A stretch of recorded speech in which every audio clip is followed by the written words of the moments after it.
हेर्नुहोस् दिन रात तपाईँले गर्दा सामाजिक सञ्जालमा टिकटकमा सबैमा हामीले गराएर राखिएको सामान अनुसन्धान गरियो, चोरीको सामान एक पिस पनि निस्किएन।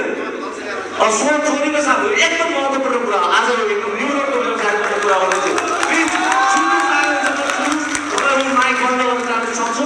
अर्को कुरा भनेको आज मैले चोरीको सामान निस्केर 7 दिन अनुसन्धान गरेर पनि निस्केर त्यसपछि अब सामान हामीलाई प्रहरीले फिर्ता दिन्छ र भनेको प्रहरीले फिर्ता दिएन, लगेर हरिहर भवनमा ठन्गाइयो र उच्च अदालतमा केस गर्यो र निषेधाज्ञा जारी गर्यो। निषेधाज्ञा जारीको चाहिँ समय पनि सक्यो, तर त्यहाँको प्रहरीले एक्सन लिनु भएन, उहाँहरू जानु भएन। अहिले हामीले सामान पनि फिर्ता दिएन। 1.5 वर्ष भयो। अहिले मैले चाहिँ खास सर्वोच्चमा हालेको छु केस, सर्वोच्चमा केस हालिएको छु। अब त्यो सामान उहाँहरूले एक्सन भनेपछि हामी जस्तो व्यवहारले डुबाउनै किन खोज्छ राज्यले पनि प्रहरी अनुसन्धानले पनि हामीले किन फिर्ताएको छ यसको प्रश्नको जवाब दिनुहोस्। यस्तो गाडी बाबा भन्दा दिने लगाएर खुल्दिम हाले त लगाएर भन्नुहुन्छ साथीको साथी बाबा बनाए पनि मेरो बच्चाले चाहिँ मेरो फोन लक गर्यो, मेरो चाहिँ अब आमाहरूले बिर्सिनु भयो पासपोर्ट भनेर चाहिँ मान्छेहरू आइरहनु भएको छ होइन पसलमा। अब त्यो पत्याउने कि नपत्याउने, गर्ने कि नगर्ने, गर्दाखेरि समस्या नगर्दाखेरि अप्ठ्यारो। यदि यो लिगल हो भनेपछि अब एक्सेस दिएको ठिक छ, यदि इलिगल हो भनेदेखि सरकारले यो डाउन गरिदियोस् न, हामी त्यो कामै गर्दैनौँ होइन। अनि अर्कोमा प्रहरी साथीले एउटा मैले सकेँ म एउटा लाइन हुन्छु। अनि तपाईँहरूको यो प्रहरी मेरो साथी मुस्कान सहितको सेवा भन्ने एउटा नारा छ होइन। तपाईँहरूलाई म पनि एउटा भूतपूर्व सुरक्षाकर्मीको हिसाबले म के सजेस्ट गर्न चाहन्छु भने अघि पनि आइसकेको कुराहरू चाहिँ होइन, यो तपाईँहरूको नारामा मात्रै सीमित छ। यसलाई व्यवहारमा चाहिँ उतार्नको लागि तपाईँहरूले कति सक्नुहुन्छ त्यसको लागि म हार्दिक अनुरोध गर्न चाहन्छु। यो अनुरोध पनि यहाँ बसेको काम छैन क्या। यो चाहिँ प्रत्येक व्यवसायीको तर्फबाट मैले सल्लाह दिएको प्रत्येक व्यवसायीहरूलाई यो ढुक्याउनुहोस्। अनि यो ढुक्याएको आधारमा मैले जानी नजानी गरेको मिस्टेक पनि प्रहरीको भन्दा पुग्छ। ग्राहकले त 1 लाख 2 लाखको मोबाइल बिक्री हुने त जानी नजानी बनाउँदै गर्दाखेरि मोबाइल टेक्निसियनको हातबाट फस्छ, डिस्प्ले छ, के हुन्छ।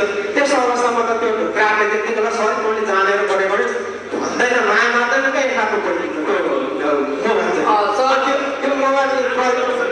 राजावादीको हिम्मत अझै फर्किसकेको छैन।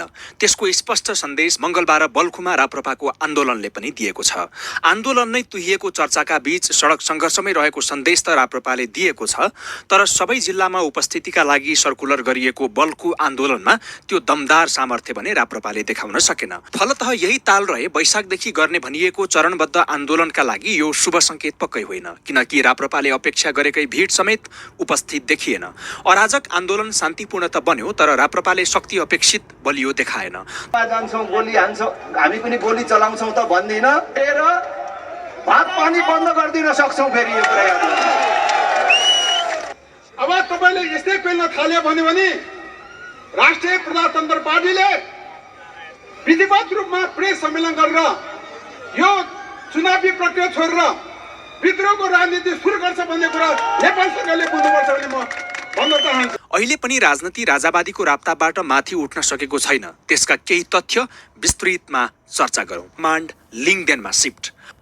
अराजक दुर्गा प्रसाई उम्किएपछि आन्दोलनको नेतृत्व राजेन्द्र लिङ्गदेनले गरेका छन्। जबकि तिमीहरूको जस्तो त्यो रोस्टरमा बसेर भाषण गर्ने उनीहरूको अत्याचारले सीमा नाग्यो, तिमीहरूलाई त्यहाँ बस्ने ठाउँ छैन, अब अधिकार छैन।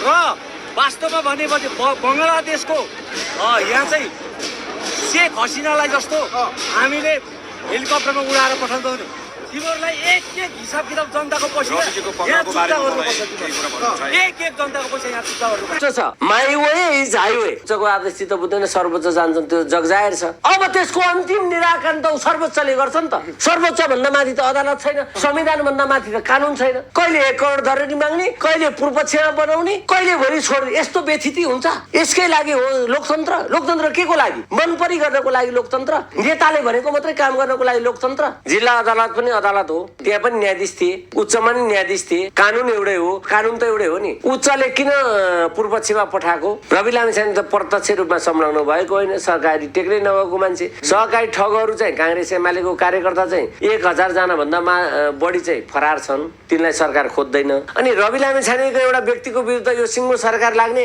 बालेनको विरुद्ध सिङ्गो सरकार लाग्ने, हर्क साम्बाङलाई खेद्ने, गोपी हमाललाई नटेर्ने नगर्ने, अनि कुलमान घिसिङ जस्तो चाहिँ यो चाहिँ के अरे उज्यालोको नायकलाई चाहिँ गलत्याएर निकाल्ने, जेल पठाउनु, कारागार पठाउनु भनेको अन्तिम विकल्प हो। के रवि लामिछाने भाग्न लागेका थिए? रवि लामिछाने आफै हाजिर हुन गएका व्यक्ति हुन्। 5वटा जिल्लामा चाहिँ मुद्दामा चाहिँ तारिख धाएर बसेका छन्। नेपाल अधिराज्यभर रवि लामिछाने कुन चाहिँ सहकारीको चाहिँ अध्यक्ष थिए कि सदस्य थिए कि सचिव थिए कि कुन चाहिँ?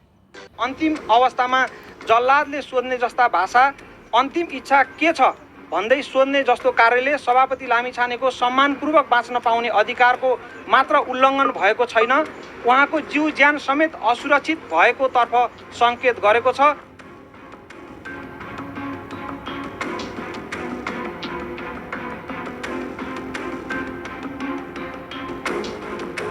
बढी सुत्छन् कि भन्ने हिसाबमा जुन एउटा चाहिँ राज्य संयन्त्र रातारात लागेर चाहिँ उहाँको सामान्य चाहिँ जीवनमा ठुलै चाहिँ एउटा हलचल लिएर आउने हिसाबको गर्न सकिन्छ कि भन्ने हिसाबमा राज्य संयन्त्र उत्रियो। प्रहरीलाई पक्राउ पूर्जी लगायतका कागजातबारे सोद्धा त्यो जरुरी छैन, अन्तिम इच्छा के छ भन्ने जवाफ दिइयो। राति उहाँको निवास घेर्न ठुलो सङ्ख्यामा हात हतियार सहितका प्रहरी परिचालन गरियो।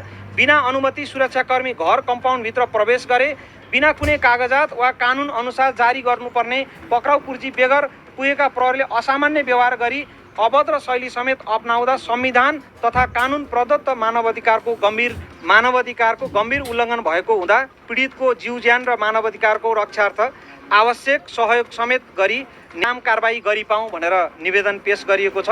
हाल रूपन्देही कारागारमा थुनामा रहनुभएका राष्ट्रिय स्वतन्त्र पार्टीका सभापति रवि लामिछानेलाई 2081 चैत्र 22 गते राति नेपालको संविधानले प्रत्याभूत गरेको सम्मानपूर्वक बाँच्न पाउने स्वतन्त्रता न्याय सम्बन्धी यातना विरुद्धको संवैधानिक हक समेतका विरुद्ध हुलहुज्जत र दलबल सहित गैर कानुनी रूपमा वैयक्तिक गोपनीयताको निर्लज्ज रूपमा चिरहरण गरी निजी निवास प्रवेश गरी शयन कक्षमै पुगी अनावश्यक बल प्रयोग गरी अभद्र व्यवहार र धरपकड गरी प्रचलित कानुन तथा न्यायिक प्रक्रिया समेत अवलम्बन नगरी गैर कानुनी रूपमा पक्राउ गरिएको र उक्त कार्यले उहाँको मानवाधिकारको 8 बजे सार्वजनिक भएको थियो। तर उक्त आदेशको अदालतबाट प्रमाणित भई जारी हुन नपाउँदै राति नै सरकार र सुरक्षा निकायले कानुनको उचित प्रक्रिया ड्यू प्रोसेस अफ ल समेत ख्याल नगरी सभापति लामिछाने विरुद्ध अस्वाभाविक, अशोभनीय र गैर कानुनी हरकत गरे।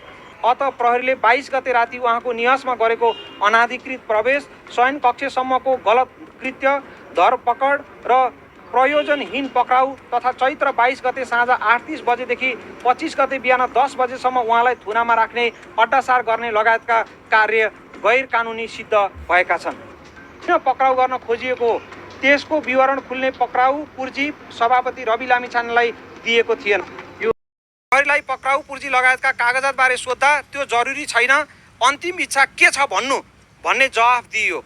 अन्त्यमा प्रहरीले अधिकारको दुरुपयोग गरी काठमाडौँ अपराध अनुसन्धान कार्यालयको नाममा भोलिपल्ट अर्थात् चैत्र 23 गतेको मितिको नयाँ अपराध अनुसन्धानका लागि जस्तो गरी पक्राउ पूर्जी जारी गरेको पत्र दियो र चैत्र 22 गते साँझ नै पक्राउ गर्यो।